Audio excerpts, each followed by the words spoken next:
UGC के नए नियम को लेकर मचे घमासान की। नए नियम के विरोध में देश भर में गतिरोध देखने को मिल रहा है। विपक्षी दल इसे साजिश बता रहे हैं तो बीजेपी इसे छात्रों के हित वाली बात बता रही है।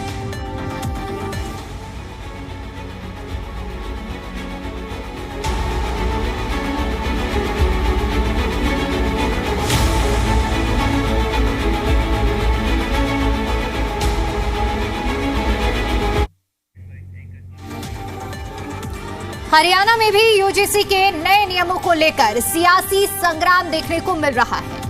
कई बीजेपी नेता भी दबी आवाज में नियम को छात्रों के साथ भेदभाव वाला फैसला बता रहे हैं, तो वहीं विपक्ष के नेता इसे राजनीतिक साजिश और शैक्षणिक संस्थानों की स्वतंत्रता के खिलाफ बता रहे हैं। इसी मुद्दे पर राजनीतिक दलों और एक्सपर्ट्स के साथ हम चर्चा करेंगे, लेकिन उससे पहले ये रिपोर्ट देखिए। यूजीसी के नए नियम पर छिड़ा संग्राम। हरियाणा में भी नियम पर नूरा कुश्ती।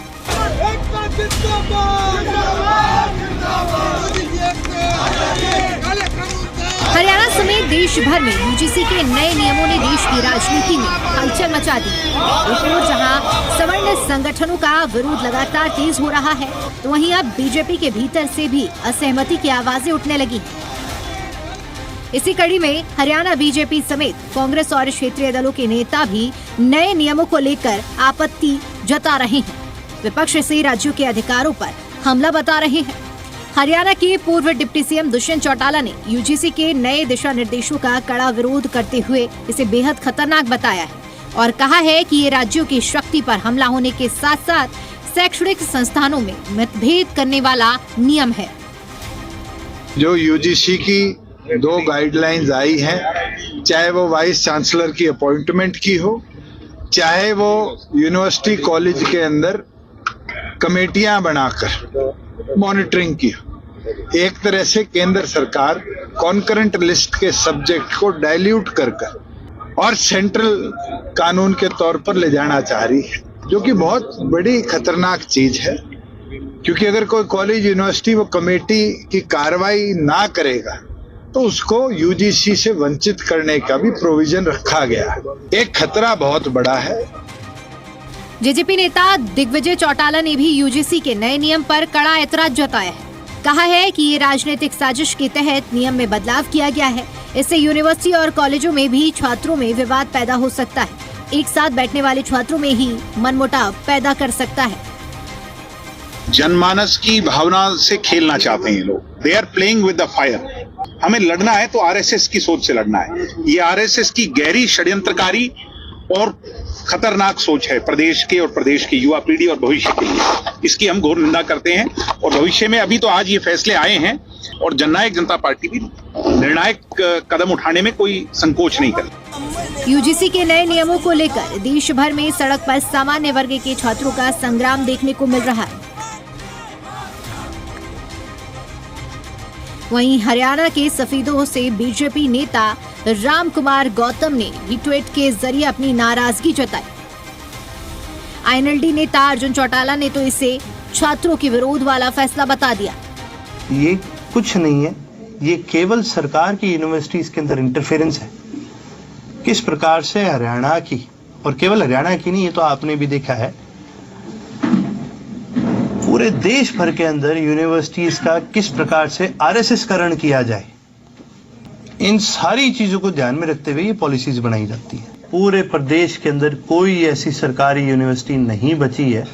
देखिए, यूनिवर्सिटीज है बच्चों को एजुकेशन देने के लिए, लेकिन सरकार ने इनको प्रोपेगेंडा की मशीन बनाने का काम कर दिया। चंडीगढ़ के एक प्रसिद्ध युवा भजन गायक कन्हैया मित्तल ने भी नियम को छात्रों के विरोध वाला फैसला बताया है। सरकार के इस नियम के अंदर बहुत जल्दी भी सुधार करने की जरूरत है। पूरा देश आक्रोश में है, क्योंकि यही जनरल कैटेगरी है जिसके कारण सरकार बनी है। अगर वो नाराज होगी तो कहीं ना कहीं तकलीफ आएगी। करनी सेना के राष्ट्रीय अध्यक्ष सूरजपाल अम्मू ने तो जी दिल्ली एनसीआर हरियाणा से खास बातचीत में कहा कि अगर यूजीसी अपना नया नियम वापस नहीं लेती है तो इसके विरोध में दिल्ली कूच भी कर सकते हैं। और कहा कि हम सभी सवर्ण समाज के छात्रों के साथ हैं, किसी भी कीमत पर हार मानने वाले नहीं हैं।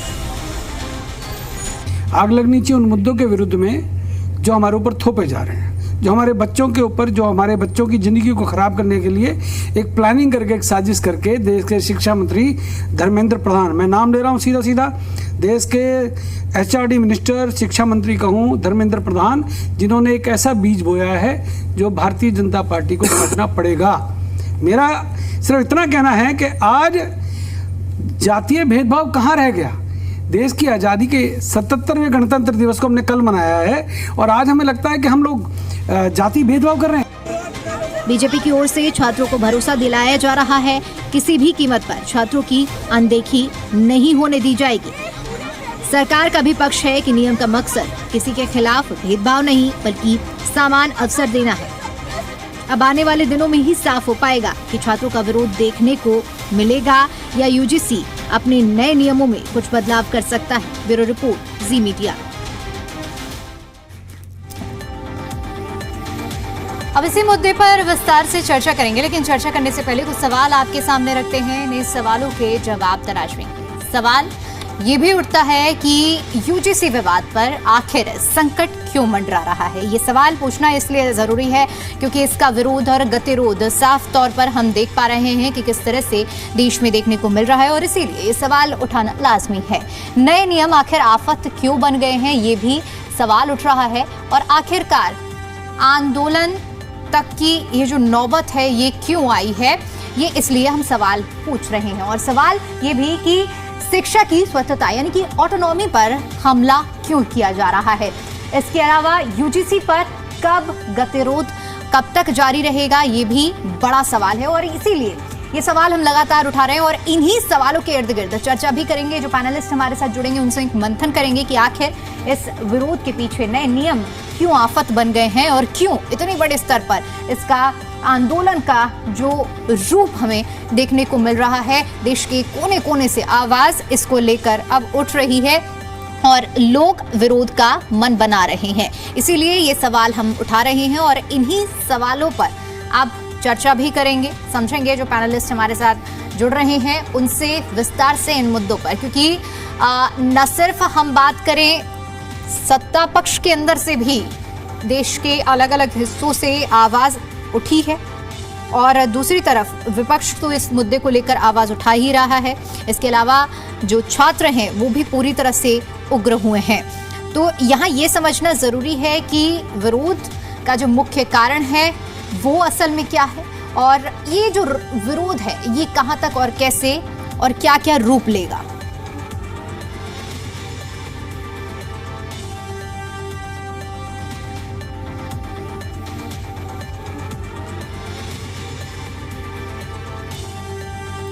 और चलिए अब इसी मुद्दे पर चर्चा करते हैं। चर्चा करने के लिए हमारे साथ मेहमानों का एक खास पैनल जुड़ चुका है जिनसे मैं आपका परिचय करा देती हूं। हमारे साथ सुरेश रोड जी जुड़ चुके हैं, प्रवक्ता हैं कांग्रेस पार्टी से। हमारे साथ विजेंद्र रेड्डी जी जुड़ चुके हैं, प्रवक्ता हैं आईएनएलडी से। और नीलमणि गौड़ जी हमारे साथ जुड़ चुके हैं, प्रोफेसर हैं। और डॉक्टर प्रदीप देशवाल जी हमारे साथ जुड़े हुए हैं, छात्र नेता हैं। आप सभी का आज की इस चर्चा में मैं बहुत स्वागत करती हूं। और नीलमणि जी, मैं आपके साथ आज की इस चर्चा की शुरुआत करना चाहूंगी। जैसे कि हम देख रहे हैं कि यूजीसी के नए नियमों के सामने आने के बाद किस तरह से महज कुछ ही दिनों के अंदर एक बड़ा गतिरोध यानी कि देशव्यापी हम आवाज सुन रहे हैं जो विरोध के सुर में उठती हुई नजर आ रही है। विशेषज्ञ होने के नाते, शिक्षा के क्षेत्र में जुड़े होने के नाते, क्या आप ये मानते हैं कि यूजीसी के जो नए नियम इंट्रोड्यूस कराए गए हैं, इनमें जो बदलाव किया गया है, ये छात्रों के बीच में जातिगत आधारित एक मतभेद क्रिएट करने के लिए, इसकी जगह बनाने के लिए काफी है? आप बतौर एक शिक्षा क्षेत्र में जुड़े हुए व्यक्ति होने के नाते किस तरह से इसे देख रहे हैं? देखिए, कानून बनाए ठीक है, डिस्क्रिमिनेशन के लिए कानून बनता है, पहले भी बना था कानून, उसका कुछ बदलाव कर दिया ठीक है, लेकिन ये क्या तरीका है? कानून बनाए किसके लिए? छात्रों के लिए, विद्यार्थियों के लिए। जब कानून विद्यार्थियों के लिए बना है, आर्टिकल 14 के हिसाब से समानता का अधिकार सबको है, सारे छात्र बराबर हैं, चाहे वो एससी का हो, एसटी का, ओबीसी का हो, चाहे वो स्वर्ण क्लास का हो। जब सारे बराबर हैं तो फिर ये नियम किसके लिए बनाया है? आपने उधर से SC ST के साथ में OBC को भी जोड़ लिया। अगर OBC का बच्चा अगर कोई गलती करेगा तो वो तो मुफ्त में पास हो गया फ्री। और श्रवण वाला गलती वो तो मान के चल पड़े कि वो तो श्रवण वाला तो गलती करेगा ही करेगा। ये क्या नियम है? बिल्कुल गलत नियम है। और चूंकि मैं शिक्षा जगत से जुड़ा हूं और विद्यार्थियों के बीच में बहुत बड़ी फूट डलेगी, पेरेंट्स के ऊपर बहुत बड़ा आक्षेप होगा, बहुत सारी परेशानियां इस समाज में आएंगी। हम सब एक होने की बात करते हैं, हम हिंदू एक, समाज एक। हिंदू को छोड़िए, आप समाज को एक कर रहे हैं, आप कर रहे हैं समाज को एक। समाज तो टूट रहा है। सड़कों पे क्यों खड़े हैं लोग? किस लिए खड़े हैं सड़कों पे?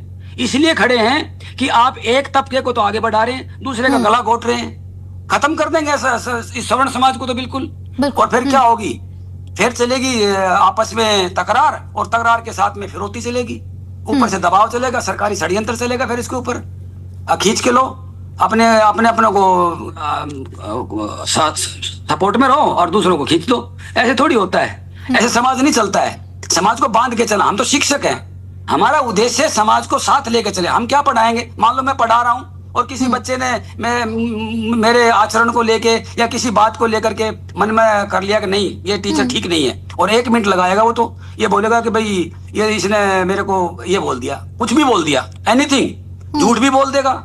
झूठ बोलेगा तो टीचर पे तो कमेटी बैठ जाएगी। कमेटी सारी SC ST OBC की है, बीच में कोई सवर्ण तक भी नहीं है, कोई लेना नहीं देना नहीं। वो सीधा आक्षेप, आरोप, यूनिवर्सिटी के UGC के आदेश है कि भाई कॉलेज को एक्शन लेना पड़ेगा, मजबूरन उनको एक्शन लेना पड़ेगा टीचर के ऊपर।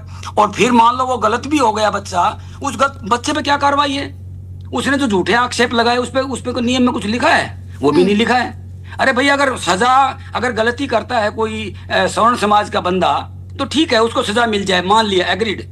लेकिन अगर गलती नहीं की और उसने झूठा आरोप लगा दिया फंसाने के लिए। अब आपने श्री राम कॉलेज का उदाहरण देख लो ना आप। वो लड़की ने जो है कह दिया कि मेरे को ऐसी बोल दिया, कुछ और कोई शब्द बोल दिया, 50,000 रुपये लेके पिंड छोड़ा उसका, लड़की का बेचारी को लड़के ने केस कर दिया ऐसी समाज के ने। आप बताओ, ऐसे ही होगा फिर। ये तो शुरुआत है। क्यों समाज को बांट रहे हैं? क्यों ऐसे नियम ला रहे हैं? किस लिए ला रहे हैं? क्या जरूरत पड़ी ऐसे नियमों की? बिल्कुल ठीक है, मैं इसका घोर विरोध करता हूँ इस नियम का। बिल्कुल। और ये आवाज देश के कोने कोने से आ रही है। इसी तरह का विरोध के जो सुर हैं वो सुनने को मिल रहे हैं। अब प्रदीप जी, मैं आपका रुख करूंगी क्योंकि आप छात्र नेता भी हैं और युवाओं के बीच में युवाओं की आवाज रखने के लिए आज आप हमारे साथ जुड़े भी हैं। तो ऐसे में जो हम एक गतिरोध देख पा रहे हैं, विरोध देख पा रहे हैं पूरे देश भर में UGC के नए नियमों के बदलाव को लेकर, तो मैं मुख्य तौर पर तो सबसे पहले आपसे यही समझना चाहूंगी कि क्या जो छात्र हैं वो नए नियमों को इस तरह से देख रहे हैं कि ये छात्रों के बीच में ही मनमुटाव की स्थिति पैदा करेगा? क्योंकि महात्मा गांधी की ओर से एक मशहूर कहावत शिक्षा से जुड़ी हुई कही गई थी कि जो सच्ची शिक्षा होती है वो एक चरित्र का निर्माण करती है। तो ऐसे में सवाल ये है कि UGC के जो नए नियमों में बदलाव किया गया है, क्या ये छात्रों के चरित्र और एकता को अब प्रभावित करने की दिशा में एक कदम है जिसे गलत माना जा रहा है? देखिए, जो है ना, विद्यार्थी की कोई जाति नहीं होती, विद्यार्थी का कोई धर्म नहीं होता। और आप इस देश के किसी भी कोने में, किसी भी विश्वविद्यालय, महाविद्यालय के हॉस्टल में जाएंगे तो सभी जाति, सभी धर्मों के जो विद्यार्थी हैं वो एक साथ मेस में खाना खाते मिलेंगे, कैंटीन में इकट्ठी चाय पीते मिलेंगे, लाइब्रेरी में इकट्ठा बैठते मिलेंगे, या वो दोस्त भी मिलेंगे आपस में। हमारे भी दोस्त हैं, सभी जातियों के, सभी वर्गों के, सभी धर्मों के लोग जो है। यहाँ छोड़िए इंडिया की बात, छोड़िए आप कोरोना महामारी में तो जो विदेशों से जो विद्यार्थी आए थे, हमारे छात्रों ने आगे बढ़कर जो है उनकी मदद करने का काम किया था, उनका साथ देने का काम किया था। परंतु ये नियम तो पुराना है, लेकिन इसमें जो विनिमय 2026 जो ये लेके आए हैं, जो इसमें कुछ ऐड किया है, तो वो उस पर जो है पूरे देश में बवाल हो रखा है। परंतु यहाँ जो ध्यान देने की बात, जो चिंताजनक जो बात है, किसी भी विश्व में कहीं भी अगर किसी देश को बर्बाद करना है तो पहले वहां की शिक्षा व्यवस्था पर अटैक किया जाता है। जैसे स्कूल एजुकेशन की हम बात करें, स्कूल एजुकेशन पूरे भारतवर्ष की जो है वो बर्बाद कर चुके हैं, भारतीय जनता पार्टी की सरकार कर चुकी है। सरकारी स्कूलों में कोई अपने बच्चों को पढ़ाना नहीं चाहता, न विद्यार्थी हैं, न कोई उनमें एडमिशन कराना चाहता है। सिर्फ जो है 1% के करीब जो है ऐसे लोग हैं जो गरीब हैं, उनके एडमिशन इसलिए किए जाते हैं शिक्षकों की नौकरी ना जाए। जो साधन संपन्न है वो अपने बच्चे को प्राइवेट स्कूल में पढ़ा रहा है। इसी तरीके से जो है जो सरकारी महाविद्यालय हैं, विश्वविद्यालय हैं, उनको बर्बाद करने का एक षड्यंत्र जो किया जा रहा है। और आप देख लीजिए, ये नियम बनाने वाले कौन है? भारतीय जनता पार्टी के लोग हैं, भारतीय जनता पार्टी की सरकार है। जो है शिक्षा मंत्री कहां से हैं? भारतीय जनता पार्टी के हैं। और विरोध करने वाले लोगों को भी आप आइडेंटिफाई कीजिए। भारतीय जनता पार्टी के प्रवक्ता रहे लोग हैं, भारतीय जनता पार्टी के पूर्व प्रत्याशी हैं, जो स्वर्ण का नारा देकर जो प्रदर्शन कर रहे हैं, प्रदर्शनों की अगुवाई कर रहे हैं, वो लोग कौन हैं, उनको आइडेंटिफाई कीजिए आप। चाहे वो हरियाणा प्रदेश की बात हो, दिल्ली की बात हो, गुड़गांव से आपने नाम लिया था एक का, वो भारतीय जनता पार्टी के लंबे समय तक प्रवक्ता रहे हैं। और हरियाणा में ये असर क्यों नहीं है हरियाणा में जो है विश्वविद्यालयों में प्रोटेस्ट हो रहे हैं? क्योंकि हरियाणा के विद्यार्थी भारतीय जनता पार्टी की फूट डालकर राज करने की, दंगे कराने की साजिशों को समझ चुके हैं। 2016 में भली भांति समझ चुके हैं। अब भारतीय जनता पार्टी के लोग ही प्रोटेस्ट कर रहे हैं, भारतीय जनता पार्टी के लोग ही कानून बना रहे हैं। और मैं लिखकर दे सकता हूं कि ये नियम जो है ये वापस लिया जाएगा, विड्रॉ किया जाएगा। मेरी बात को आप ऑन रिकॉर्ड ले लेना, सेव कर लेना, ये वापस लिया जाएगा। ये सब पाखंड परपंच क्यों रचा जा रहा है? क्योंकि हायर एजुकेशन की हम बात करें तो वर्ल्ड की 200 यूनिवर्सिटीज में इंडिया की एक भी यूनिवर्सिटी नहीं है। शिक्षा का स्तर लगातार गिरता जा रहा है। जो है सरकारी महाविद्यालयों में जो सीटें खाली रहने लग गई हैं, बच्चों का जो है विद्यार्थियों का रुझान नहीं रहा है, क्वालिटी एजुकेशन नहीं है, शिक्षकों के पद खाली पड़े हैं। अब ऐसे में भारतीय जनता पार्टी की सरकार जो बिल्डिंगें खाली रहेंगी उनको कॉन्ट्रैक्ट पर प्राइवेट लोगों को, प्राइवेट कंपनियों को जो है भविष्य में, आप इस बात को नोट कीजिएगा, भविष्य में उनको हैंड ओवर करने जा रहे हैं ये लोग। इसके अतिरिक्त अपने राजनीतिक उद्देश्य साधने के लिए, मुख्य मुद्दों से ध्यान भटकाने के लिए जानबूझकर ये जो है ये अमेंडमेंट की गई, ये नियम लेकर आए हैं। क्योंकि उत्तर प्रदेश में शंकराचार्य जी का मुद्दा तूल पकड़ रहा है, गो हत्या का मुद्दा तूल पकड़ रहा है, बेरोजगारी का मुद्दा जो है पूरे देश में तूल पकड़ रहा है, डॉलर के मुकाबले जो है रुपया लगातार गिरता जा रहा है, महंगाई लगातार बढ़ती जा रही है, और सबसे ज्यादा जो नशा बढ़ता जा रहा है। जो विश्व स्तर पर डंका बजाने की बात कर रहे थे, वहां पोल खुल चुकी है। बांग्लादेश, फॉरेन पॉलिसी की बात करूं मैं, बांग्लादेश जैसे, नेपाल जैसे छोटे छोटे देश जो आश्रित थे, जो हमारी दया पर आश्रित थे, वो आंखें दिखाने लग गई। अब ये पोल खुल रही है। तो इस तरह के पाखंड, परपंच और षड्यंत्र भारतीय जनता पार्टी के द्वारा किए जा रहे हैं। ये दोनों तरफ ही भारतीय जनता पार्टी के लोग हैं, प्रदर्शन की अगुवाई करने वाले लोग भी और नियम को लेके आने वाले लोग भी। नियम को लेके ही क्यों आए हो? जब भारतीय जनता पार्टी के पदाधिकारी, ऑफिशियली प्रवक्ता, पूर्व प्रत्याशी, इवन जो है विधायक और जो है जो प्रचार प्रसार में जो लोग हैं भारतीय जनता पार्टी के ऑफिशियली, वो लोग जो है वो विरोध कर रहे हैं, तो क्या भारतीय जनता पार्टी आपस में बैठ के बात नहीं करती? कहीं ऐसा तो नहीं है कि योगी वर्सेज अमित शाह या योगी वर्सेज मोदी हो रहा है, उससे ध्यान भटकाने के लिए, या कोई ऐसा घोटाला हुआ है जिससे ध्यान भटकाने के लिए इस तरह का काम किया गया है? मैं अंततः अपनी वाणी को विराम दूंगा। मैं विद्यार्थियों से भी और जो है शिक्षाविदों से भी, शिक्षकों से भी रिक्वेस्ट करूंगा, भारतीय जनता पार्टी के जासे में नहीं आना है। हमें नहीं बटना है, न जाति के नाम पर, न धर्म के नाम पर, न क्षेत्र के नाम पर। यह षड्यंत्र है, हमें इस षड्यंत्र का हिस्सा नहीं बनना है। चलिए ठीक है। आवाज हर जगह से उठ रही है और अपने अपने तरीके से इसका विरोध जो भी इसके अगेंस्ट हैं वो लोग कर रहे हैं। सुरेश जी, मैं अब आपसे समझना चाहूंगी कि न सिर्फ हरियाणा बल्कि पूरे देश में मुख्य भूमिका में अगर बात की जाए तो कांग्रेस इस वक्त है, और ऐसे में जो विरोध है वो राजनीतिक दलों से अगर इतर हट कर देखें तो सवर्ण समाज के लोगों की भी बात करें, तमाम संगठन है वो भी दर्ज करा रहे हैं। इसके अलावा छात्रों का एक बड़ा तबका है जो इसके विरोध में आवाज उठा रहा है। ऐसे में एक विपक्ष से भी उम्मीदें जनता लगाएगी कि इस मुद्दे पर मुखर होकर आवाज उठाए, अगर वो गलत मानती है तो कांग्रेस आगे किस तरह से इस मुद्दे पर अपनी रणनीति बना रही है हरियाणा में, पूरे देश में यूजीसी के नए नियमों में बदलाव को लेकर? यूजीसी के नए नियमों में बदलाव को लेकर कांग्रेस पार्टी सरकार की कड़ी भर्त्सना करती है, क्योंकि ये जो नियम लेकर आए हैं ये विद्यार्थियों को आपस में बांटने की एक कुचेष्टा हमें प्रतीत होती है। यही नहीं, ये शिक्षण संस्थानों को जो स्वतंत्रता या जो निष्पक्षता या जो गुणवत्ता थी उससे भी दूर ले जाने की एक साजिश नजर आती है। संस्थान कमजोर हो जाएंगे तो शिक्षा का भट्ठा अपने आप बैठ जाएगा। भारतीय जनता पार्टी यही सोचती है और यही करना चाहती है। इससे भी बड़ी बात एक और है, ये आरएसएस के अनपढ़ लोगों को शिक्षा जगत में प्रवेश देने की कुचेष्टा भी है। जो लोग जिंदगी में स्कूल कॉलेज के कभी अंदर प्रवेश करने की बात छोड़िएगा, कभी पीछे से भी नहीं निकले स्कूल की पिछली दीवार के नजदीक से भी, वो लोग बड़ी बड़ी यूनिवर्सिटियों के वाइस चांसलर बनाए जाएंगे इस बदलाव के बाद। एक बात और भी है, अभी तक क्या था कि जो शिक्षाविद थे उनको वाइस चांसलर बनाया जाता।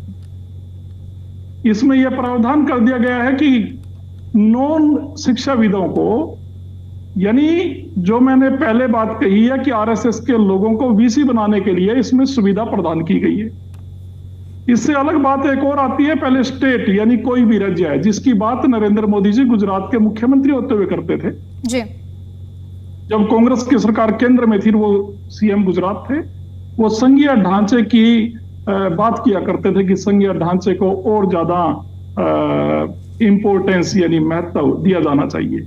उस संघीय ढांचे को भी इस यूजीसी के नियमों में बदलाव करके कमजोर कर दिया गया, क्योंकि जो वाइस चांसलर यानी वीसी यूनिवर्सिटियों के लगेंगे उसमें प्रदेश सरकारों को नहीं पूछा जाएगा। ये भी इसमें प्रावधान है, यानी पावर का केंद्रीकरण है। अमित शाह और नरेंद्र मोदी जो चाहेंगे वो करना चाहते हैं। एक बात और आती है, वीसी से अलग हटके अगर हम सोचते हैं तो जो असिस्टेंट प्रोफेसर की भर्ती होती थी दीपिका जी, उसमें 10% का कोटा होता था जो अनुबंध पे होता था, यानी जो 10% अनुबंध पे असिस्टेंट प्रोफेसरों की नियुक्ति की जाती थी, उसको इन्होंने हटा दिया। वो लिमिट हटाकर ये क्या चाहते हैं, ये गुणवत्ता का या शिक्षा संस्थानों की स्वायत्तता का, स्वतंत्रता का या निष्पक्षता का या पारदर्शिता का या जवाबदेही का बट्ठा बिठाना चाहते हैं। उसको ये बर्दाश्त नहीं कर पा रहे, क्योंकि ये चाहते हैं कि ना तो इस देश का, हिंदुस्तान का युवा पढ़े लिखे और ना ही वो फिर रोजगार मांगे, क्योंकि जो 2 करोड़ रोजगार की बात की थी वो तो दे नहीं पाए ना। वोट मांगने किस मुंह से जाएंगे जनता के बीच में? तो इन्होंने एक कुचेष्टा की है कि छात्रों को आपस में लड़ा दो, ओबीसी को, दलितों को, स्वर्णों को आपस में लड़ा दो, जो इनकी एक शुरू से एक नीति रही है। तो ये कांग्रेस पार्टी समझती है कि ये हमारे समाज को बांटने का इन्होंने एक हथियार निकाला है नया, और मुख्य विषय से ध्यान हटाने के लिए भी ऐसा किया है, क्योंकि वोट चोरी, सुरेश जी, चोरी में इनकी और भी बहुत सारे पहलू हैं, मैं उन पर भी आपसे चर्चा करूंगी। ध्यान हटाना चाहते हैं जी। कमेटी की सिफारिशों पर भी मैं चर्चा करूंगी आपसे, लेकिन पहले एक रिएक्शन में विजेंद्र जी से भी ले लेती हूं, क्योंकि इस पूरे मामले में विजेंद्र जी, आपकी पार्टी के भी नेता अर्जुन चौटाला की ओर से प्रतिक्रिया सामने आई, हमने सुनाई भी आपसे कुछ ही देर पहले कि उन्होंने किस तरह से यूजीसी के नए नियमों को लेकर उन्होंने अपनी प्रतिक्रिया देते हुए विरोध जताया है।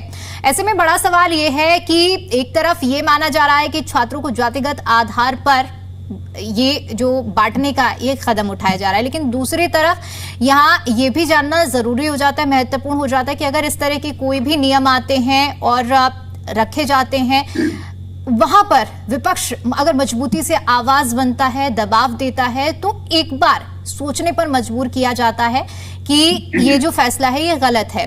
हम देख रहे हैं कि आवाजें उठ रही हैं, हर तरफ से आवाज उठ रही है, लेकिन मुख्य तौर पर मैं आपसे यही जानना चाहूंगी कि अब इनेलो की आगे की इस पूरे मुद्दे पर रणनीति क्या रहेगी और कैसे इनेलो इस चुनौती के लिए तैयार है, आगे की राहें क्या बनाएंगे? देखिए, सर्वप्रथम आपके चैनल से जुड़े हुए सभी गणमान्य व्यक्तियों को इंडियन नेशनल लोकदल पार्टी की तरफ से राम राम, नमस्ते और जय हिंद। प्राइम फेसिया में Indian National Lokdal party UGC के एक्ट 2026, इस एक्ट 2026 का पूर्णतः विरोध करती है, पूर्णतः इसके खिलाफ है, और हम इसको चेंज करवाने के लिए जो भी हमें स्टेप लेना पड़ेगा वो हम स्टेप लें।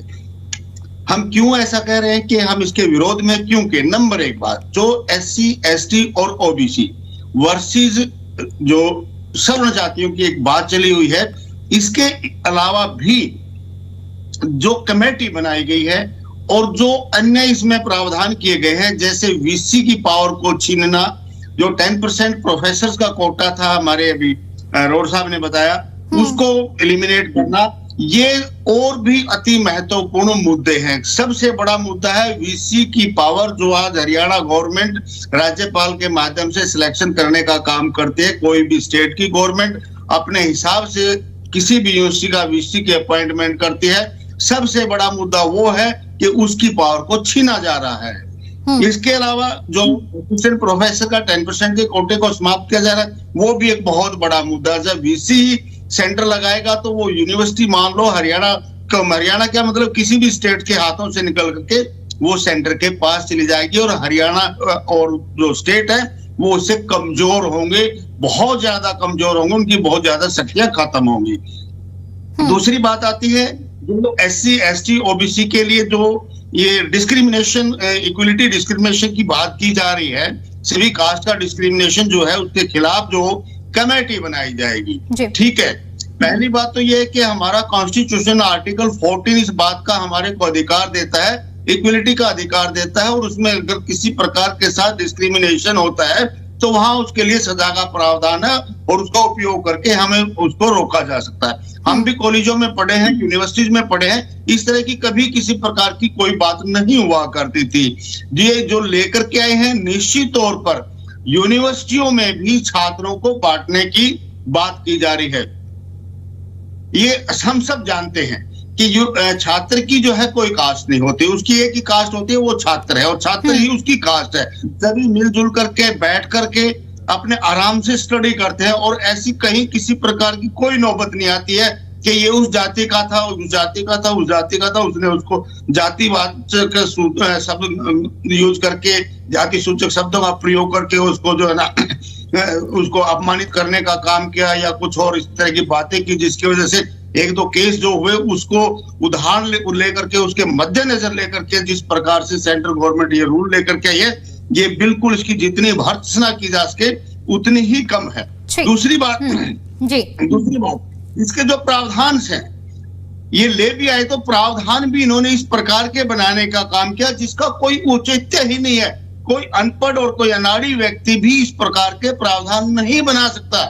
जो उत्पीड़ित व्यक्ति की जो भी होगा, उत्पीड़ित जो भी अपने आप को बना करके जाएगा उत्पीड़ित, कि भाई मेरी पड़ताल हुई है, उसको सुनने वाले उसी कमेटी में उसी के व्यक्ति होंगे, और जो करने वाला है, जो दोषी होगा, उसका वहां पक्ष कोई सुनने वाला नहीं होगा।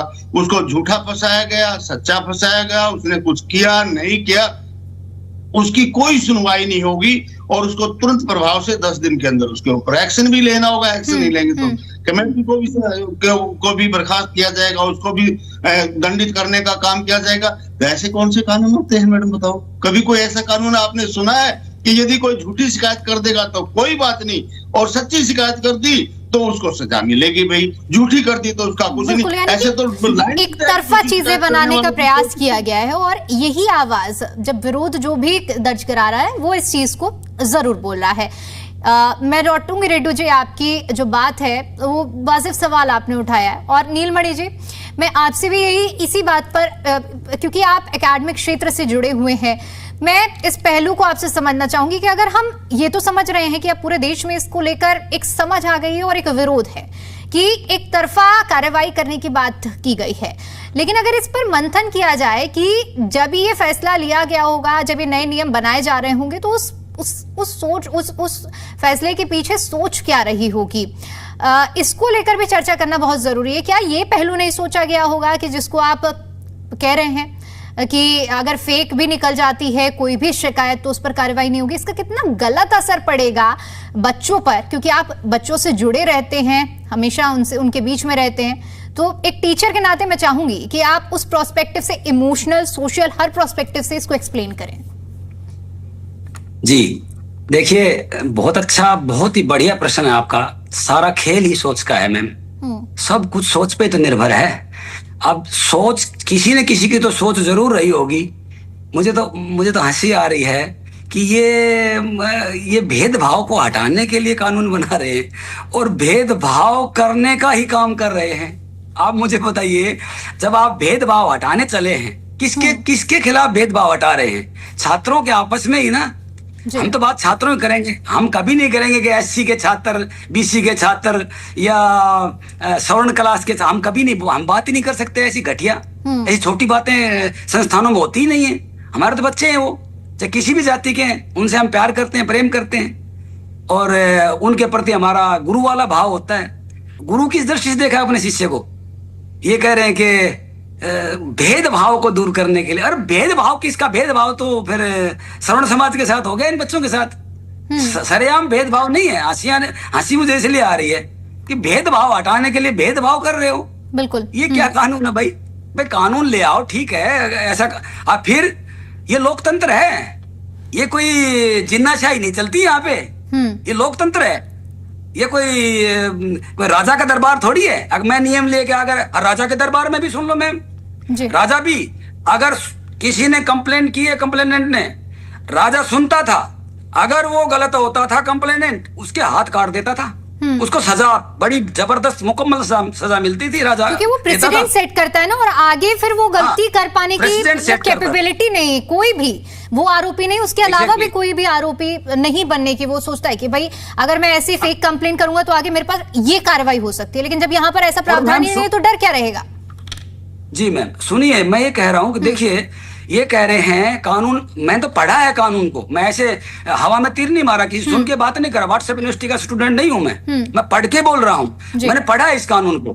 क्या कह रहे हैं कि कोई भी कंप्लेनेंट की जो गोपनीयता बनाई रखी जाएगी। अरे भाई वाह, कोई भी ठाके मेरे शक्ल से एलर्जी है किसी को, मेरी शक्ल देख करके वो मेरे को देख करके वो पसंद नहीं करता, उसने ठाक कंप्लेंट दे दी मेरे खिलाफ, या मेरी बढ़ते रुतबे से कंप्लेंट कर दी, या मेरे किसी अच्छे कार्य से वो दुखी हो गया तो उसने मेरी कंप्लेंट कर दी, उसकी गोपनीयता बनाई रखी जाएगी, उसको वो नहीं फंसेगा कहीं पे भी। ये क्या कानून भाई?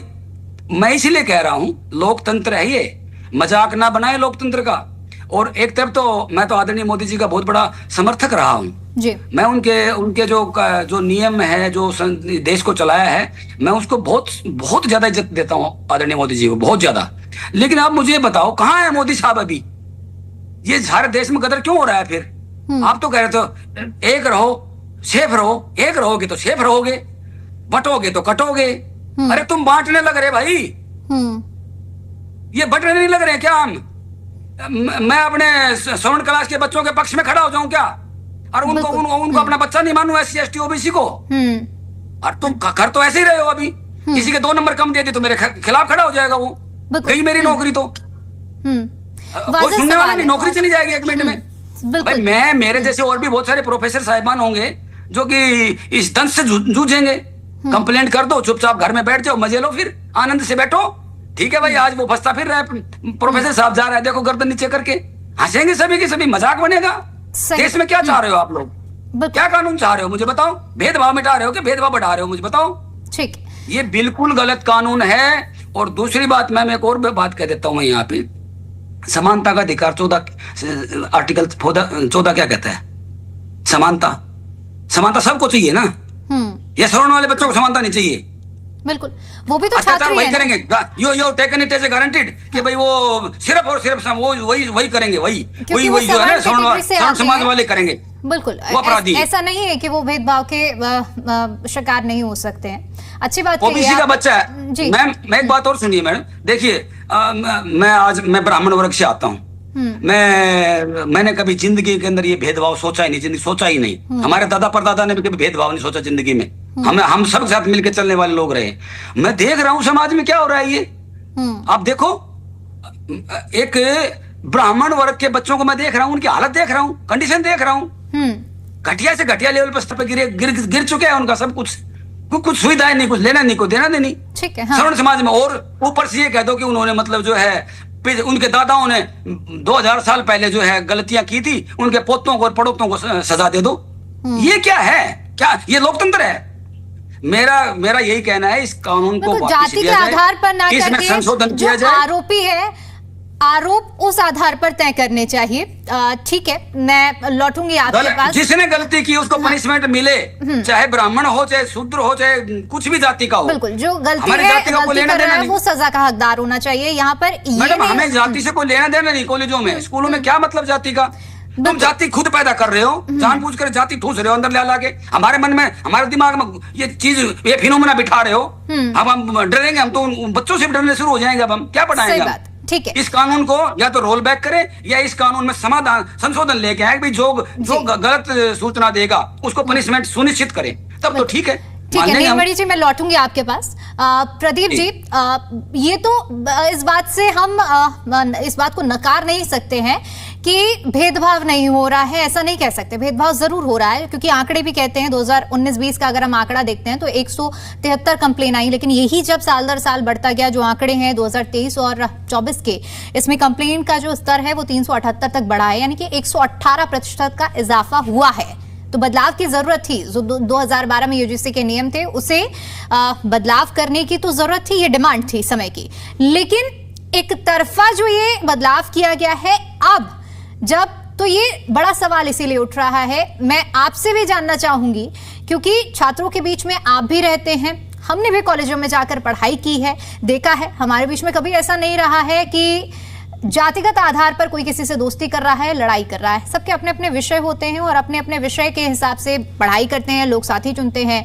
लेकिन अब जब ये नए नियम लाए गए हैं तो ये लोगों के बीच में जातिगत आधार पर मनभेद और मतभेद दोनों पैदा करने की स्थिति बना रहे हैं। बिल्कुल आप ठीक कह रहे हैं, जो है ये बांटने की राजनीति हो रही है, ये घुमा फिराकर वोट बैंक की राजनीति हो रही है। अगर मैं लीगली बात करूं तो सुनवाई का अधिकार जो है भारत के प्रत्येक नागरिक का फंडामेंटल राइट है। भारत का संविधान भी कहता है, सुप्रीम कोर्ट भी कहती है। और अगर मैं बात करूं बिना किसी जांच के कार्रवाई की, तो कोई भी चार्ज फ्रेम होने से पहले उसकी जो है फेयर इन्वेस्टिगेशन जरूरी है। क्यों नहीं जो है यूजीसी ने ऐसा किया कि प्रत्येक शिकायत पर, चाहे वो किसी जाति से, किसी धर्म से, किसी संप्रदाय से या किसी क्षेत्र से, चाहे वो छात्र है या छात्रा है, शिक्षक है या कर्मचारी है, क्यों ना प्रत्येक शिकायत पर ही संज्ञान लिया जाए। बिल्कुल, क्यों ना इस तरह की शिकायतों के संबंध में जो है फास्ट ट्रैक कोर्ट बनाकर जो है उनकी सुनवाई की जाए। कितनी शिकायतें ऐसी हैं जो छात्राओं का शोषण हुआ, जो उनके प्रोफेसर्स के द्वारा, रिसर्च स्कॉलर्स का शोषण हुआ, जो है सुसाइड हुए, क्या उनका कितना समाधान हुआ है? सेक्सुअल हैरेसमेंट की कितनी कंप्लेंट है जिनका समाधान जो है यूजीसी ने या विश्वविद्यालयों ने किया है? या ऐसा कितनी हुआ? मैं उदाहरण दूं तो हरियाणा प्रदेश के विश्वविद्यालयों में गर्ल्स हॉस्टल में कितनी सुसाइड हुई है, उनकी क्या जांच हुई है आज तक? जो बताए यूजीसी बताए, विश्वविद्यालय बताए, जो है डायरेक्टर हायर एजुकेशन बताए, शिक्षा मंत्री बताए। हर शिकायत की जांच क्यों नहीं होनी चाहिए? होनी चाहिए ना। जब जाति देखकर जांच कराएंगे, धर्म देखकर जांच कराएंगे, पार्टी देखकर जांच कराएंगे, ये धुआं सांप है भारतीय जनता पार्टी। मैं तो कहूंगा दोनों तरफ, एक तरफ जो है नागनाथ है, एक तरफ साफनाथ है। ये लोग एक हिडन एजेंडे के तहत बांटकर, तोड़कर अपनी वोट बैंक की रोटियां सेक रहे हैं।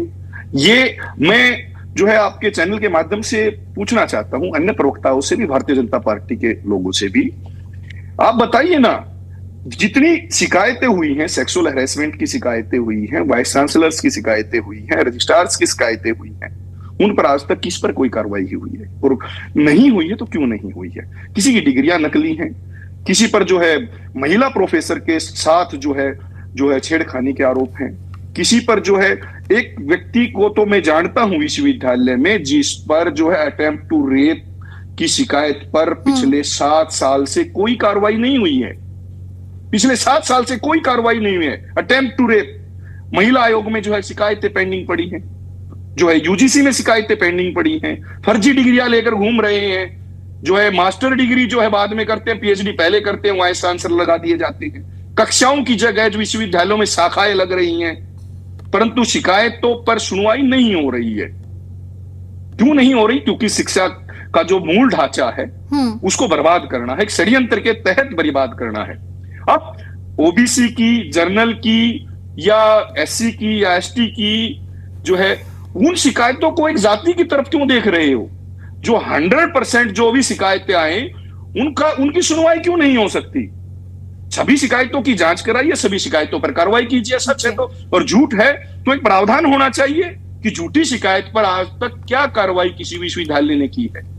ठीक। विद्यार्थी और शिक्षकों की छोड़िए, मैं तो ऐसे लोगों को जानता हूं, ऐसे वाइस चांसलर्स को जानता हूं जिन्होंने स्टूडेंट एक्टिविस्ट की झूठी शिकायतें की हैं। बार काउंसिल ऑफ इंडिया ने 50-50 हजार रुपए जुर्माना लगाया है। हाई कोर्ट में एक टांग पर खड़े होकर माफिया मांगी है विश्वविद्यालय के अधिकारियों ने। उन पर क्या कार्रवाई हुई? आज तक कुछ नहीं हुआ। भारतीय जनता पार्टी के जो लोग आज सड़कों पर हैं, मैं तो उनसे पूछना चाहता हूं, वो क्यों नहीं कहते कि भारतीय जनता पार्टी इस काला कानून लेकर आई है? वो यूजीसी को टारगेट क्यों कर रहे हैं? यूजीसी के जो लोग बैठे हैं वो किसने बैठा रखे हैं? किसने बैठा रखे हैं वो लोग? वो भारतीय जनता पार्टी ने बैठा रखे हैं। इस देश को भारतीय जनता पार्टी की सरकार चला रही है, नरेंद्र मोदी जी चला रहे हैं, उनका मंत्रीगण चला रहे हैं। परंतु जो है इस ढांचे को ध्वस्त करने के लिए जाति के नाम पर, धर्म के नाम पर, और अब तो इन्होंने अति कर दी, विद्यार्थी को भी जातियों में बांट रहे हैं। शिक्षा के मंदिरों को जो है ये जातिगत लड़ाई का अखाड़ा बनाना चाहते हैं। बिल्कुल यही 2016 में यही तो आखिर अगर मैं एक उदाहरण देना चाहूंगा आपको। 2016 में क्या हुआ था? फरवरी 2016 में यही तो हुआ था। पंडित नेकीराम शर्मा कॉलेज में जो है क्यों लाठीचार्ज किया गया था 100 रहे छात्रों पर? जाट कॉलेज रोहतक में क्यों लाठीचार्ज किया गया था, जिसके बाद जो ये प्रदेश जला था? किसने आदेश दिए थे? प्रकाश कमेटी की रिपोर्ट आज तक क्यों सार्वजनिक नहीं हुई है? इसीलिए तो नहीं भारतीय जनता पार्टी के जो है कांड जो है उजागर हो जाते। दंगे जो है विद्यार्थियों को छेड़ कर कराए गए, विद्यार्थियों को पीट कर, जब शांति प्रिय चीजें चल रही थी तो विद्यार्थियों को पीटा जाता है, युवाओं को पीटा जाता है। पूरे देश में जो है दर्जनों उदाहरण हैं जहां कुछ चीजें शांति प्रिय तरीके से स्मूथली चल रही होती हैं, वहां जानबूझकर जो है कोई ऐसा कदम उठाया जाता है जिससे आग भड़के, जिससे दंगे भड़के, जिससे जो है हिंसा हो, और उस पर राजनीति की रोटियां सेकी जाती हैं। चाहे गुजरात हो, चाहे महाराष्ट्र हो, चाहे आसाम हो, चाहे नागालैंड हो, चाहे हरियाणा प्रदेश हो, हर जगह यही हाल है। भारतीय जनता पार्टी की सरकार ने जो है आग में झोंकने का काम जो है इस देश को। ठीक, प्रदीप जी मैं लौटती हूँ आपके पास में। सुरेश जी, एक जब हम यूजीसी के नए नियमों पर बात कर रहे हैं, ठीक है, तो सुरेश जी अभी मैं कुछ कनेक्टिविटी इशू है उनके साथ में, मैं लौटूंगी, उनसे भी पूछूंगी और सवाल करेंगे। हमारे साथ विजेंद्र जी भी जुड़े हुए हैं। विजेंद्र जी, चूंकि अभी जब हम सबकी बात सुन रहे हैं, यहाँ महत्वपूर्ण हो जाता है कि हम शिक्षा के क्षेत्र में जुड़े हुए लोगों से और उनकी राय जाने, इसीलिए आज हमारे साथ नीलमणि जी भी जुड़े हुए हैं, प्रदीप जी भी अपनी बात रख रहे हैं। लेकिन यहाँ पर सबसे बड़ी बात यह है कि यूजीसी के जो नए दिशा निर्देश हैं, ये शैक्षणिक संस्थान में यहाँ पर जो विरोध के पीछे की जो वजह है वो यही उठ रही है कि एक मतभेद की स्थिति पैदा करेगी। तो ऐसे में अब यहाँ पर ये मंथन करना जरूरी है, ये सुनिश्चित करना जरूरी है कि अगर ये जो बदलाव किए गए हैं ये अगर गलत दिशा में है तो इन्हें रोल बैक किया जाए और जो सही समाधान है वो लाया जाए। लेकिन ये सुनिश्चित कराने की जिम्मेदारी किसकी होगी और कैसे आप मानते हैं कि क्या ये बदलाव होने की अभी कुछ उम्मीद दिख रही है? देखिए, मेरा मानना है कि जितना जल्दी हो सके सरकार को इस कानून को रोल बैक कर लेना चाहिए। जितना जल्दी करेगी प्रदेश का और देश का उसमें उतना ही ज्यादा फायदा होगा, क्योंकि किसी भी हालात में ये कानून नहीं रह सकते, नहीं लागू हो सकते। जैसा मैंने पहले कहा, छात्र की कोई जाति नहीं होती। मैं भी शिक्षा से जुड़ा हूँ, मैं एक हेडमास्टर हूँ, 30-35 वर्षों से शिक्षा का कार्य, शिक्षक हूँ, मैं एक काम कर रहा हूँ, और हमारे पास छात्र 700-800 के लगभग छात्र रहे हैं। आज तक हमने 30 वर्षों में कभी ये नहीं पता चला कि ये हिंदू है, ये मुस्लिम है, ये ब्राह्मण है। हमें इस बात से कोई लेना देना नहीं होता मैडम। हमें ये पता होता कि इस लड़के ने इस लड़के को तंग करने का काम किया है, या इसने बुक चुरा ली है, या इसने इसको गाली दे दी है। यहां तक तो हमें पता होता है, इसके अलावा कोई पता नहीं होता, ना ही कोई जरूरत पड़ती है। आज तक कभी जरूरत नहीं पड़ी। यही हाल जो है ना यूनिवर्सिटी और कॉलेज में भी होता है। सभी छात्र मिल बैठ करके अपना अध्ययन का कार्य करते हैं। वहां के जो प्रोफेसर हैं उनको भी कोई लेना देना नहीं होता। आज जो आपके चैनल पर बैठे हैं सारे शिक्षाविद बैठे हैं, ये सब जानते यहाँ पर किसी प्रकार की कोई जरूरत नहीं होती इस तरह के कानून की। तो मैं तो ये कहना चाहूंगा कि सरकार को ऐसे कानूनों में संशोधन नहीं बल्कि जड़ मूल से ही खत्म कर देना चाहिए। और जो भी कंप्लेनेंट है उसको किसी भी प्रकार की कंप्लेंट है और वो किसी भी जाति धर्म का है, उसकी कंप्लेंट को ध्यानपूर्वक सुने और उसका समाधान करने का काम किया जाना चाहिए। यूनिवर्सिटी से और कॉलेज जाति शब्द को ही हटा दे तो मैं समझता हूं और ज्यादा यूनिटी हमारे देश में बनेगी। जो एडमिशन के रिजर्वेशन प्रणाली है वहीं उनको वो कंप्लीट करके आगे उसको खत्म कर देना चाहिए। भाई आगे जाति नहीं चलेगी आपकी, जो आपको बेनिफिट मिलना था वो दे दिया, ले लिया, और आगे जाकर के अलग से कास्ट सर्टिफिकेट बना करके जो एम्प्लॉयमेंट में है या नौकरियों के लिए और कहीं आपको बेनिफिट लेना है तो वो अलग से उसका एक सर्टिफिकेट इशू होना चाहिए। और यूनिवर्सिटियों में इस तरह की बात ही नहीं होनी चाहिए। ऐसे कानूनों की मैडम जी कोई आवश्यकता नहीं है। ये जानबूझ करके विद्यार्थियों को मतलब जातियों में बांटने का, उनको ये बताने के लिए कि ये किस जाति का है, ये किस जाति का, जो विद्यार्थी इस तरह की बातों में ध्यान ही नहीं रखता, अब वो भी पता लगाएगा कि ये प्रोफेसर किस जाति का है, ये हमारे सीनियर किस जाति के हैं, और इनको किस प्रकार से फंसाया जा सकता है। तो कहीं ना कहीं जो विद्यार्थी है, पढ़ने वाले छात्र छात्राएं, हमारे बेटे बेटियां हैं, वो भी अब पढ़ाई से भी उनका ध्यान भटकेगा। और निश्चित तौर पर जैसे अभी प्रोफेसर साहब बता रहे थे, वो निश्चित तौर पर किसी के प्रैक्टिकल में मार्क्स लगाने होते हैं, किसी के असेसमेंट के मार्क लगाने होते हैं, कोई क्लास में एब्सेंट होता है, किसी की जो अटेंडेंस कंप्लीट नहीं होती है, लेक्चर कंप्लीट नहीं होते, बहुत तरह के स्टेप लेने होते हैं। जो प्रोफेसर है या टीचर है वो सारे स्टेप ले ही नहीं पाएंगे, वो कर ही नहीं पाएंगे, एक अच्छा अध्यापक बन ही नहीं पाएगा, को रह ही नहीं पाएगा। मतलब यानी कुल मिलाकर ये है कि एक फ्री हैंड वाली बात जो कही जा रही है कि जो पहले किसी भी तरह से कदम उठाए जा सकते थे, लेकिन अब डर रहेगा, ना तो छात्रों के भविष्य के देखते हुए ना तो डांट सकेंगे, आपने जिस तरह से कहा कि कोई भी कदम नहीं उठा पाएंगे, ना उनको किसी भी तरह से अगर नंबर कम दिए जाते हैं तो इसका भी मिसयूज किया जाएगा, क्योंकि ये प्रावधान समझ पाएगा ना इंसान कि अगर मैं ऐसा करता हूं तो इसका मुझे तो बहुत ज्यादा असर नहीं पड़ेगा, लेकिन सामने वाले पर बहुत ज्यादा इफेक्ट कर सकता है। बिल्कुल यही बात है मैडम। ठीक है, इसलिए जी प्रासंगिक ये रूल जो है यूजीसी जो लेकर के आई है, ये बिल्कुल अप्रासंगिक है, इसका कोई औचित्य नहीं है, इसको लाने की कोई आवश्यकता नहीं थी।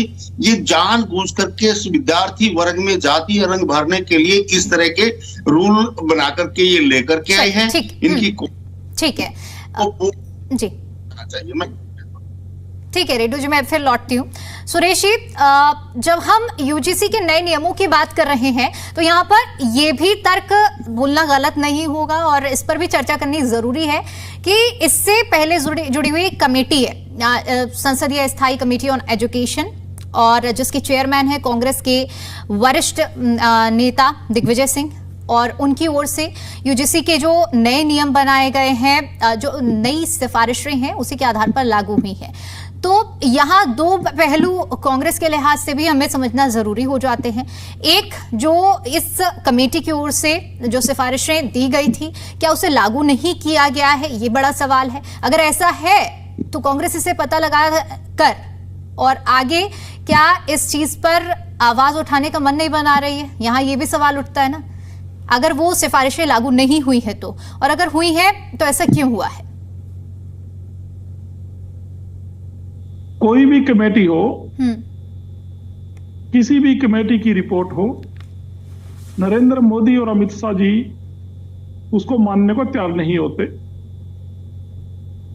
मैं आपको स्पष्ट करना चाहता हूं कांग्रेस पार्टी का स्टैंड। कर्नाटक सरकार में हमारे उच्च शिक्षा मंत्री श्री MC सुधाकर जी ने केंद्रीय शिक्षा मंत्री प्रधान जी को चिट्ठी लिखी है और स्पष्ट कहा है कि ये धर्म, जाति और जेंडर के आधार पे आप छात्रों में विभाजन करके मतभेद पैदा करना चाहते हो। ये कांग्रेस पार्टी को कहीं तक भी बर्दाश्त नहीं है। सुरेश जी, अगर उस कमेटी का आपने कहा ना कि मानी नहीं अगर सिफारिशें, तो आपके पास तो राइट है, आप सड़क से लेकर संसद तक तो आवाज उठा सकते हैं फिर इस मुद्दे पर। आप ही के वरिष्ठ नेता हैं जो इस पूरी कमेटी के चेयरमैन रहे हैं, उनकी अगर सिफारिशें नहीं लागू की गई हैं तो ये तो बहुत बड़ा सवाल है ना, और आपके पास राइट भी है। तो क्या इसको लेकर आवाज उठाने की भी रणनीति बना रहे हैं कुछ? देखिए, रणनीति है, कांग्रेस पार्टी तो बिल्कुल खुली मांग करती है कि जो यूजीसी नियमों में जो बदलाव करके ये नया मसौदा लेकर आए हैं भारतीय जनता पार्टी की सरकार, इसको तुरंत वापस लिया जाए। ये कांग्रेस पार्टी आपके चैनल के माध्यम से बड़ी जिम्मेदारी से ये बात स्पष्ट करते हैं, क्योंकि इससे क्या है कि शिक्षण संस्थाओं का भी और हमारे जो शिक्षा जगत में छात्रों के बीच में मतभेद पैदा करने का भी एक षड्यंत्र हमें नजर आता है। ये नियम हमें छूट क्यों दे रहे हैं? 10 साल के, मैं आपको बताना चाहता हूँ, 10 साल का प्रोफेसर का एक्सपीरियंस अगर किसी शिक्षाविद को था, शिक्षाविद जी बैठे हो मेरे से ज्यादा जानते हैं, हो सकता है मैं कोई त्रुटि भी मेरे से रह जाए, 10 साल के प्रोफेसर के एक्सपीरियंस वाले शिक्षाविद को वाइस चांसलर बनाया जाता था। इन्होंने तो, जो हमने पहले कहा है, हमारे नेता कह चुके हैं कि आरएसएस के लोगों के लिए एंट्री खोल दी है।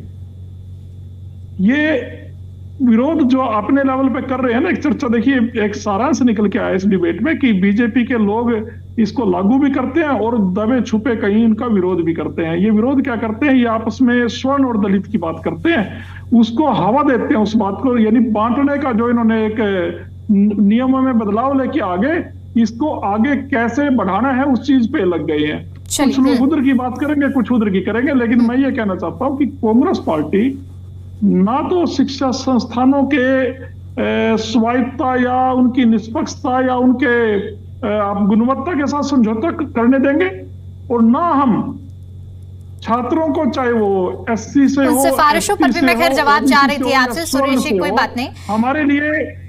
हमारे लिए सभी छात्र, कांग्रेस पार्टी के लिए देश का होनहार छात्र देश का भविष्य है। ठीक है। ये कहा जाता था कभी कि आज के बच्चे कल के नेता, और मुझे तो आज, जैसे शिक्षाविद जी से बात कर रहे थे, मुझे भी एक बात याद आ रही थी कि मुझे आज पीड़ा हो रही है कि हम जो अपने से छोटी आयु के, दीपिका जी आप और हम तो स्कूल कॉलेज से निकलकर बाहर आ चुके हैं, हम क्या जवाब देंगे युवा पीढ़ी को और छात्रों को? वो हमारे को दोषी मानेंगे कि आप लोग जब नरेंद्र मोदी जैसे प्रधानमंत्री की सरकार बनवा रहे थे, क्यों नहीं आपने रोकी? एक हमारे पूर्वज थे जो शिक्षा भी ठीक से प्राप्त नहीं कर पाए, जो अनपढ़ थे, देश में उस समय सुविधा नहीं थी, यानी देश आजाद हुआ 1947 में, दुनिया का सबसे बड़ा विवेकशील और एक बड़ा शिक्षाविद जवाहरलाल नेहरू हमने प्रधानमंत्री दिया, हमारे पूर्वजों ने। चलिए ठीक है, मेरे पास समय कम है, इसलिए मुझे अब सबसे फाइनल कमेंट ले रहे हैं सुरेश जी। ठीक है, हम नरेंद्र मोदी जैसे प्रधानमंत्री को सत्ता से हटाने में अपनी भूमिका नहीं निभाएंगे तो आने वाली पीढ़ी आपको और मुझे भी माफ नहीं करेगी, मैं ये कहना चाहता हूं। ठीक है नीलमणि जी, मैं फाइनल कमेंट में आपसे चाहूंगी कि इस बात को कोट करते हुए भी आप जवाब दीजिएगा। एक तरफ हम देख रहे थे कि पहले जिस तरह से 2012 की सिफारिश, उससे पहले वाली जो सिफारिशें थी उसमें SC ST का जिक्र हुआ करता था, अब इसे OBC के साथ भी जोड़ा गया है, यानी कि एक बड़ा तबका है, 70 to 80% की आबादी को आपने स्कूल कॉलेजों में इसके साथ में जोड़ दिया है। रही सही 20 से 25% की जो सवर्णों की आबादी है, उसको मान लिया है कि अगर गलत करेगा तो भी यही है और सही होगा तो भी उस पर कोई कार्रवाई नहीं होगी। तो ये एक फाइनल कमेंट के साथ आप इस चीज को ऐड ऑन करते हुए बताइएगा कि किस तरह का हम कहें कि ये फैसला है एक तरफा माना जाए जिन लोगों ने इस नियम को बनाया है। मैम, इसमें कहने की गुंजाइश नहीं बच रही है, आप साफ खुद ही बता रही हैं 70% एक तरफ या 72-75% एक तरफ, 25% के करीब एक तरफ कर दिए। ऐसे थोड़ी होता है, ये क्या है? मतलब करना क्या चाह रहे हो भाई? तुम कह रहे हो भेदभाव मिटाना है, अरे विद्यार्थियों के बीच में तुम वैमनस्य पैदा कर रहे हो। अब जो बच्चे इकट्ठे बैठते थे वहां दूर दूर बैठेंगे, नेचुरली दूर बैठेंगे। सवर्ण क्लास का जो बच्चा होगा वो SC ST OBC के पास नहीं बैठेगा, बैठेगा तो केस बनेगा, और केस नहीं भी बनेगा, दूर रहेगा तो भी केस बना देंगे। अरे क्या है ये? तुम UGC दंड मान लेते हैं कि आने वाले समय में कहीं सिचुएशन उल्टी ना हो जाए, जो 70 से 80% में जिन्हें अभी दिया जा रहा है संरक्षण, कहीं ऐसा ना हो कि 20% को संरक्षण देना पड़े और 70-80% दूसरी कैटेगरी में फिर आए। राजनीतिक बयान तो मैं नहीं दूंगा, क्योंकि नहीं, आप जिस बात को कह रहे हैं उसी पहलू पर मैं कह रही हूँ कि आप चिंता प्रकट सही कर रहे हो। मैं जो बात कह रहा हूँ, मेरी क्लियर बात है मैम, ये मान के चल पड़े हैं कि BC जो अब OBC जो जोड़ी है, ये तो गलती